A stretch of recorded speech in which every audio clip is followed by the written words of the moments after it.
केंद्र सरकारने असा निर्णय घेतला की मार्च 2025 पर्यंत पूर्ण देशभरात जे इलेक्ट्रिसिटीचे मीटर आहेत ज्यांचा लोड 2 किलोवॅट पेक्षा कमी आहे असे इलेक्ट्रिसिटीचे मीटर जे सर्वसामान्य लोकांचे मीटर असतात, छोट्या उद्योगांचे असतात, शेतकऱ्यांचे असतात, असे इलेक्ट्रिसिटी मीटर प्रीपेड करायचे। आता प्रश्न असा आहे की हा निर्णय केंद्र सरकारने घेतला। आपण देशभरात बघतोय की इलेक्ट्रिसिटीचं जे डिस्ट्रीब्युशन आहे ते राज्य सरकार करत असते। हे मान्य आहे आम्हाला की इलेक्ट्रिसिटी हा सब्जेक्ट कॉन्करंट लिस्ट मध्ये आहे आपल्या संविधानामध्ये, पण आज याच इलेक्शन मध्ये ठरलंय की या संविधानाला कशा प्रकारे तोडण्यात येत आहे तेच आपल्याला आता दिसून येत आहे। कॉन्करंट लिस्ट मध्ये असूनही या विषयावरती राज्य सरकारची कन्सेंट न घेता ह्या लोकांनी अशा प्रकारचा निर्णय घेतला। केंद्र सरकार असा निर्णय घेऊन देशातल्या भांडवलशाही वृत्ती ठेवणाऱ्या व्यापाऱ्यांना, मक्तेदारी करणाऱ्या व्यापाऱ्यांना या निर्णयाद्वारे ते लोक शय देऊन राहिले। आणि तुम्हाला माहित आहे या प्रकारे ह्या विषयामध्ये टेंडरमध्ये कोणत्या कंपनीला सगळ्यात जास्त टेंडर मिळाले हे आपण महाराष्ट्रात सगळ्यांना माहित आहे। अडानी या कंपनीला सगळ्यात जास्त भागात इलेक्ट्रिसिटी मीटरचा विकण्याचा टेंडर मिळाला आहे। त्यात तुम्हा सगळ्यांना एक लक्षात येणार आहे की महाराष्ट्रामध्ये अडानी, एनसीसी आणि मोंटी कार्लो अशा कंपनींना हे टेंडर देण्यात आलं। ह्या कंपन्या मूळतः इन्फ्रास्ट्रक्चर किंवा इतर उद्योगांमध्ये काम करणाऱ्या कंपन्या आहेत आणि ह्याच कंपनींना टेंडर देऊन हे कोणत्या आधारावर टेंडर दिलंय हे सगळ्यात पहिले माहिती करण्याची गरज आहे। आमचा सगळ्यात पहिला प्रश्न आहे या विषयावर। त्यानंतर हे इलेक्ट्रिसिटी मीटर जे आहे महाराष्ट्रामध्ये 12,000 रुपये प्रति मीटर वरती खर्च येत आहे अशा प्रकारची माहिती आम्हाला मिळाली आहे। याआधी केंद्र सरकारच्या सेक्रेटरींना विचारण्यात आलं होतं की या मीटरचा बदलायचा मूळचा खर्च केवढा येणार, तर तो खर्च जवळपास 6-6.5 हजाराच्या तेवढ्यात येणार असं म्हणण्यात आलं।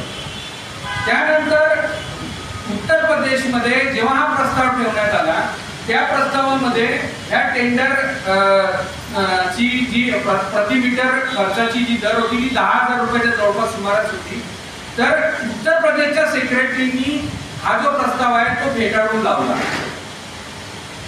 मला हा प्रश्न करायचा आहे की महाराष्ट्रात जर एव्हरेज जर 12-12.5 हजार रुपये हे मीटर चेंज करण्याची येत आहे तर हा कोणता विचार करून माननीय श्री देवेंद्र फडणवीसांनी हा निर्णय घेतला आणि हे टेंडर अलॉट केले, हा दुसरा प्रश्न याच्यावरती।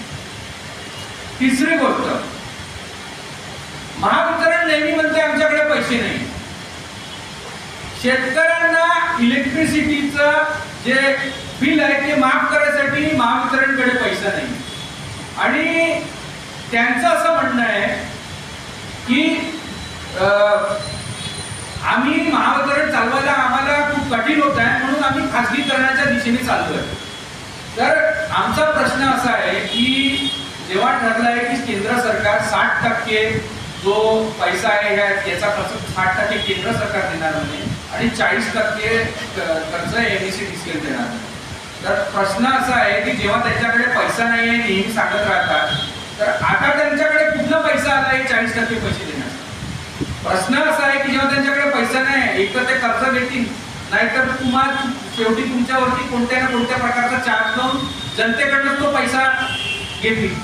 प्रश्न हा आहे की जेव्हा तुमच्याकडे पैसा नाही तुम्ही जनतेकडनं पैसा घेणार आणि केंद्र सरकारी काही स्वतःच्या खिशातनं पैसा देत नसते ना, ते लोकांच्या टॅक्सचाच पैसा आहे। तर हा लोकांच्या टॅक्सचा पैसा कशा प्रकारे ह्या भांडवलदारांकडे ह्या दोन्ही कॅपिटलिस्ट जे बिझनेसमॅन आहे यांच्या खिशात कसा टाकता येत आहे हे आपल्याला इथे दिसून येतं। आणि तेच प्रकारे तुम्ही बघू शकता की त्या इलेक्ट्रॉनिक बॉन्डमध्ये कोणत्या कोणत्या कंपनीनी कोणत्या पॉलिटिकल पार्टींना पैसे दिले आहे, ते सगळं आता उघडकीस आलं. त्यानंतर विषय हा आहे की हा इलेक्ट्रिसिटीचा मीटर आहे, याला बदलवायचं कारण कोणतं आहे? काय काय असं एक सडनली एक असं विषय आला यांना बदलवायचं आहे? प्रश्न असा आहे की ह्या लोकांना इलेक्ट्रिसिटी म्हणजे एक मूलभूत सुविधा आहे आणि यांना या देशातल्या सगळ्या मूलभूत सुविधा विकायच्या आहेत. तुम्हाला ज्या मूलभूत सुविधा सरकार जी देत असते त्या मूलभूत सुविधा सगळ्या प्रायव्हेटाईज करायच्या. हे संघीय ढाचा जे कॉन्ट्रॅक्ट लिस्टवरती अटॅक करून राहिल्या, संघीय ढाचा तोडायचा प्रयत्न करतायत. हे इथल्या जे खाजगीकरण जे सगळे जे सरकारी कंपन्या आहेत त्याच्या खाजगीकरणाच्या मागे लागले आहेत. त्या खाजगीकरणामुळे हे प्रीपेड मीटर्सच्या निर्णयामुळे कितीतरी त्याच्या अकाउंटिंग डिपार्टमेंटचे आणि असेसमेंट डिपार्टमेंटचे कितीतरी जे कर्मचारी आहे यांच्या नोकऱ्या जाणार आहेत.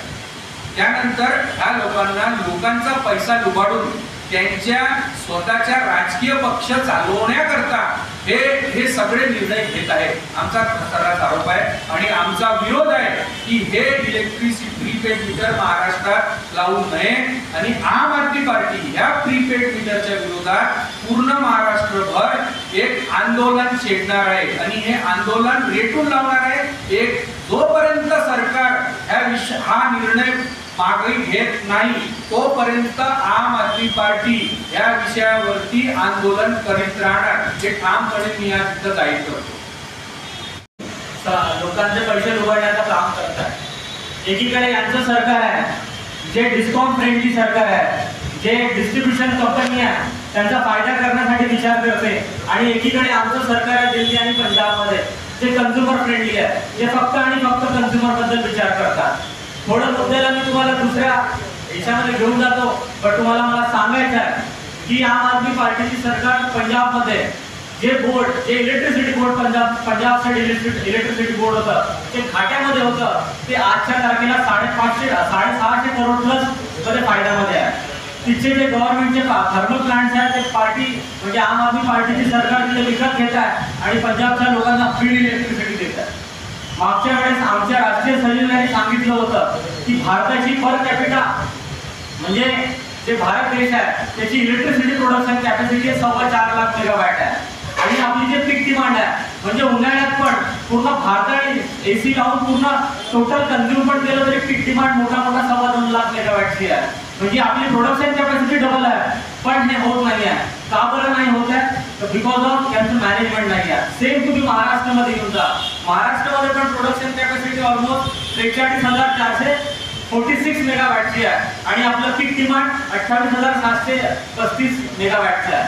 आणि तुम्हाला तर म्हणजे आपला विदर्भ हा इलेक्ट्रिसिटी प्रोडक्शन सरप्लस रिजन आहे, तरी पण आपल्याला जे बेसिक इलेक्ट्रिसिटी आहे ते भेटत नाही.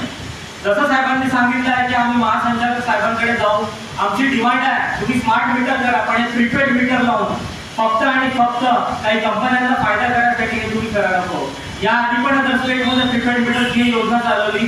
आधी डिस्काउंटनी म्हणजे जे डिस्ट्रीब्युशन कंपनीज आहे त्यांनी पैसे नाही घेतले ग्राहकांकडनं, पण नंतर तुम्ही ते लक्षात घ्या त्यांचा ते हळूहळू त्यांनी रेट काढून आपला पैसा रिकवर केला. एक तर हे लोक सगळेचे सगळे जे गव्हर्नमेंट शासन जे चालवत असतात जे पूर्ण विद्युत मंडळ आहे हे सगळे या डुबाच्या प्लॅनमध्ये येऊन त्याला सगळं म्हणजे एक क्रोनी कॅपिटलिझमकडे हा मॉडेल घेऊन जात आहे. तर माझा या सगळ्या पूर्ण गोष्टींना विरोध आहे आणि सोबत आम्ही या गोष्टींना एक एक घरापर्यंत घेऊन जाऊ. येणाऱ्या दिवसामध्ये आम आदमी पार्टी नागपूर हे प्रत्येक घरी जाऊन या गोष्टीचा विरोध करून त्यांना कन्व्हिन्स करू